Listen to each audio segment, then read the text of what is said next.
México necesita más y mejores empresas, y más y mejores empresarios y empresarias.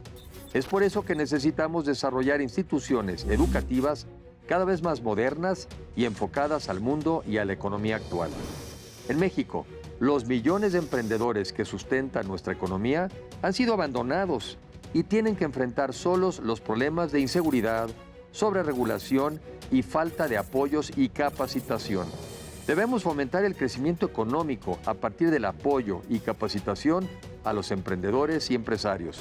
Todos los emprendedores son grandes, independientemente del tamaño de su empresa, y su esfuerzo hace posible que haya trabajo y riqueza en nuestro país. México tiene futuro y su futuro está en tus manos.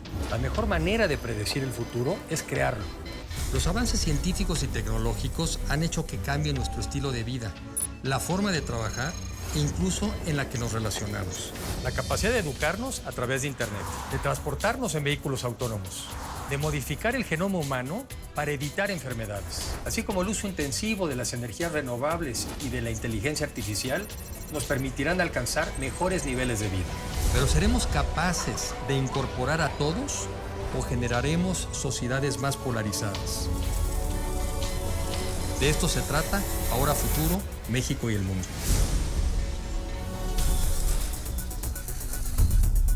¿Por qué es importante el tema de libertad? Y yo diría, ¿por qué en esta época del mundo, en donde pareciera haber tendencias pues antiliberales, ¿no? Hay dos razones fundamentales, Enrique. La primera es de carácter moral. Lo peor que le puede pasar a un individuo o a una sociedad es perder su libertad. Sí. El derecho a la autonomía personal, a decidir sobre nuestro proyecto de vida, a formar una vida con quien queramos, como queramos, a dedicarnos a lo que queremos, es fundamental. Y lo peor que nos puede pasar es que alguien nos imponga qué hacer en la vida. Y el segundo aspecto fundamental es un aspecto práctico. Las sociedades y las culturas que le han apostado a la libertad, a la construcción de democracias liberales, son las sociedades que mejores niveles de vida tienen, donde la gente vive mejor. Entonces, a nosotros nos parece que México debe recuperar la senda de la construcción de una democracia de carácter liberal, que es el escenario, que es el entorno propicio para que la gente salga adelante a través de su esfuerzo, de sus capacidades. Y es justamente donde se genera innovación, donde se genera la creatividad, en donde se genera prosperidad para todas las personas. Y además siempre como que en México me da la impresión de que siempre hemos estado un poco en esa lucha, ¿no? México en el siglo XIX, ¿no? La lucha entre los liberales y los conservadores. Sí, es correcto. Y siempre hay estas fuerzas que nos quieren jalar hacia sistemas de control centralizado, de un gobierno papá que nos diga qué es lo correcto, qué es lo incorrecto, de sobreregulación por parte de los gobiernos de la actividad económica, del gobierno metiéndose a ser empresario, sabiendo que no lo hace bien, y en cambio descuidando la función esencial de un gobierno, que es brindarnos justicia. ¿Seguridad? El ciclo en el que nosotros creemos es libertad para innovar, innovar para competir, y la competencia es lo que genera prosperidad. Pues sí. Por eso la Universidad de la Libertad está convencida de que México lo que necesita son más y mejores empresas y más y mejores empresarios, sí, y no más gobierno.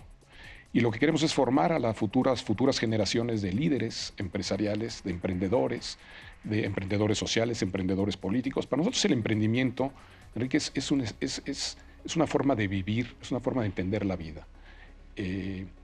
Digamos que la antípoda del emprendedor es el conformista, ¿no? La persona mediocre, la que está conforme con el statu quo. El emprendedor... ¿Por qué digo? Yo no estaría peleado con que alguien esté conforme si de alguna manera alcanzó también ya un nivel de cierto equilibrio. Pero estar conforme con poco, o estar conforme con inseguridad, o estar conforme con falta de salud, o estar conforme con un salario muy bajo, pues eso sí es como ser conformista, ¿no? Exacto. Y no todo mundo tiene esa vena de emprendedor. Es decir, el emprendedor es alguien inconforme con algo en su entorno, pero no solo inconforme de redes sociales o de café.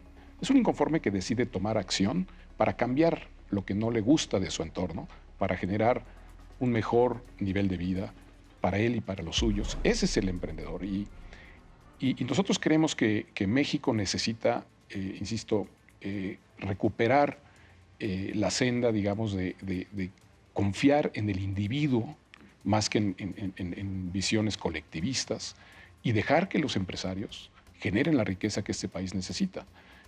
Tenemos 5 millones de micros, pequeños y medianos emprendedores que están solos, Enrique, están solos dando la batalla, viendo cómo pagan impuestos, viendo cómo resuelven la sobreregulación que hay para poder cualquier negocio.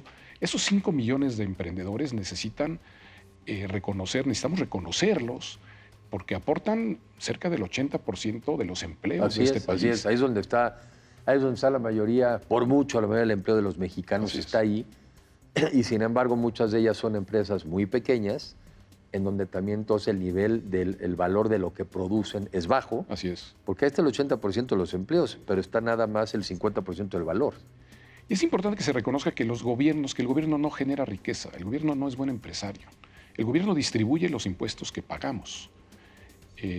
De tal manera que revalorar el papel de la empresa y del empresario en nuestra sociedad es también uno de los objetivos centrales de la Universidad de la Libertad. Y además cuando te peleas con el empresario, pues te estás peleando con el cuate que pone los jugos en la esquina en la mañana. Así es. Que también alguien me ha dicho que decimos mal cuando decimos economía informal, porque es muy formal, que se para a las 8 de la mañana y empieza a vender jugos. No, bueno, o sea, es formal, es puntual. Informalidad, lo que no tienes tiene prestaciones. Nada. Así es.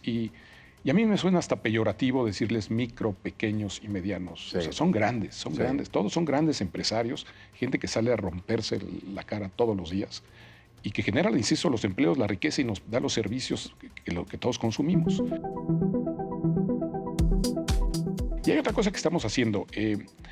No necesariamente nuestros estudiantes están buscando una licenciatura. Muchos son ya profesionales que tienen 30, 40, 50 años y deciden regresar a tomar algunos cursos, habilidades, competencias o secuencias de 2, 3 cursos, porque lo necesitan para su empleo. Entonces, nuestros grupos de clase son intergeneracionales. Okay. Tratamos de mezclar a jóvenes que vienen de la preparatoria, que tienen 18, 19 años, con gente que ya está en el mundo del trabajo. Porque, Enrique, así es la vida. Así es la vida. Convivimos con personas de distintas edades, con distintas experiencias, distintos orígenes. Y a mí me parece un error que hoy muchos de nuestros jóvenes terminan la prepa y continúan en una burbuja generacional, otros 4 años, una prepota. Y se llevan con las mismas personas, van a los mismos lugares. Sí. Y no hay esa sensación de la universidad. Sí, tienes razón, no hay. O sea, oye, esa pues es la prepa grandota. Sí. Y ni siquiera a veces es más grandota, a veces más pequeña. Así es. Y entonces, pues cuando llegan al mundo laboral les cuesta mucho trabajo. Claro. ¿No?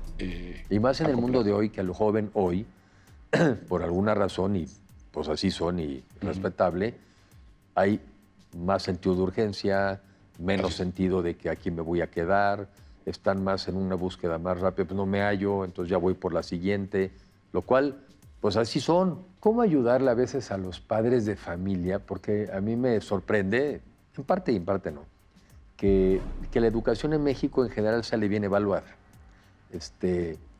Cosa que no pasaría con el sistema de salud, ¿no? Porque seguramente el padre pues también sabe que si lleva a un hospital un hijo o no te atiende bien o tú mismo no te atiende bien, entonces lo sabes. En el sistema educativo en México, no en PISA, en general sale bien evaluado. Y la única respuesta que a mí se me ocurre es porque los papás no tenemos elementos para saber qué es bueno y qué es malo. Así es. ¿No? No hay comparaciones, no hay rankings. No tenemos con qué. Y además pues, están estudiando de ser bueno. Y es hasta contraintuitivo pensar que lo que te estás gastando le está dando una mala educación a tu hijo, ¿no? O sea, como que es hasta hablar mal de tu hijo. Entonces, todo el mundo prefiere crearse esta historia de que está siendo muy bien formado y de que está construyendo su futuro y de que el dinero que estás pagando y el título que va a obtener, ¿no? Bien vale la pena, ¿no? Y eso puede ser hasta irresponsable que sigamos como papás. Pues yo creo, ¿no? Sin exigir a estas instituciones, sin meternos a observar qué está pasando. Y, insisto, a lo mejor no tenemos las capacidades de hacerlo de manera individual, pero ¿cómo es posible que no haya rankings, que no haya mediciones, comparaciones en México, al menos entre nuestras universidades? ¿Cuáles están haciendo mejor las cosas? ¿Cuáles están generando egresados más exitosos? ¿Cómo les va, por ejemplo, lo que es un tema elemental de aunque uno no estudia solamente por el dinero, pues también importa, ¿no? Entonces, como que hubiera información pública, objetiva, eso sí, no de la propia universidad, que también te dijera cómo le va a un estudiante en materia económica, qué tipo de empleos tiene, cómo avanzan profesionalmente después de tantos años. Sí. O sea, sería como una cosa, pues cuando compras un coche, pues sí preguntas Sí, si claro. no se va a parar al día siguiente. Exactamente. ¿No? Y tienes referencias. Muchas veces cuando ves un médico, le preguntas a otros pacientes cómo le ha ido. Se ve que este es un tema raro donde los mexicanos asumimos que si ya pagamos la colegiatura, algo bueno seguramente está pasando. Así es. Y hay algo todavía peor, que es esta idea que viene desde la colonia y antes de el título. Ah, ¿no? claro. Ya eres licenciado, como un título nobiliario, como que eso ya te pone socialmente en un estatus diferente, ¿no? Y muchas familias siguen pensando que lo importante es el título, que lo importante es, sea como sea, hayas aprendido o no, Sí. que salgas con un papel que te permita presentarte a la sociedad como un profesional. ¿Sabes qué también puede ser? Digo, quizá estoy lucubrando, porque ya me ha tocado el caso, que en muchas familias, todavía en México, el hijo o la hija va a ser el primer titulado. Sí, Entonces también, pues tú no eres tú una persona con un referente para saber si ese título es bueno. Ya de entrada asumirías sí. que es bueno porque tiene algo más que lo que yo tengo. Ahora, déjame cambiar un poco el foco.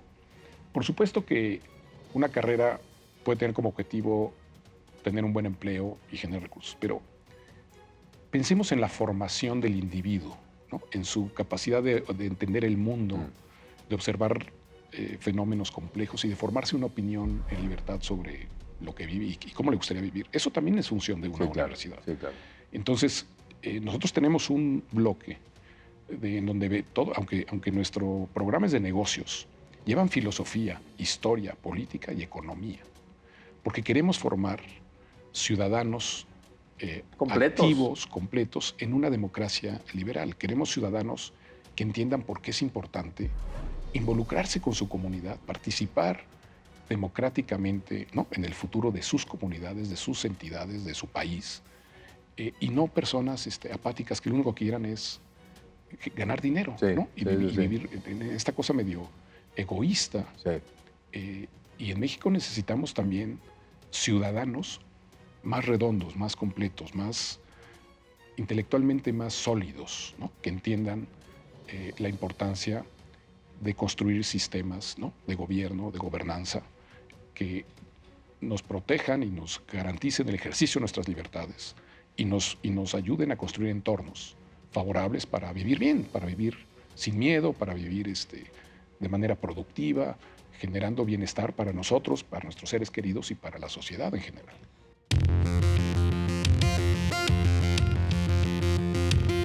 Pues prométeme que vienes cuando menos, o en 6 meses o un año. Encantado. Para que nos platiques cómo va. Cómo va el Encantado. ejercicio, cómo van estos egresados incluso de módulos que te dicen, qué les cambia, Sí, ¿no? sí. Y que nos vengas a platicar aquí otra vez de Encantado, cómo Rey. va la Universidad de la Libertad y por qué me parece que es una alternativa interesante, Sí. novedosa, Sí. y francamente vale la pena considerarla como una opción de estudio. Y aprovecho para invitarte a que nos acompañes, lo veas tú de viva con tus ojos, que platiques tú con los estudiantes, con los facilitadores.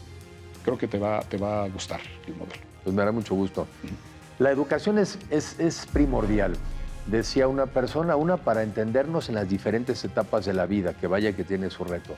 2, para ser ciudadanos también responsables y que sepamos vivir de manera pacífica y colaborar. Y también, ¿por qué no?, que nos permita tener un empleo digno, bien pagado, que nos permita tener calidad de vida. Pues para todo eso es la educación y me parece muy importante considerar en este caso a la Universidad de la Libertad. Jorge, muchas gracias. Gracias a ti, Enrique.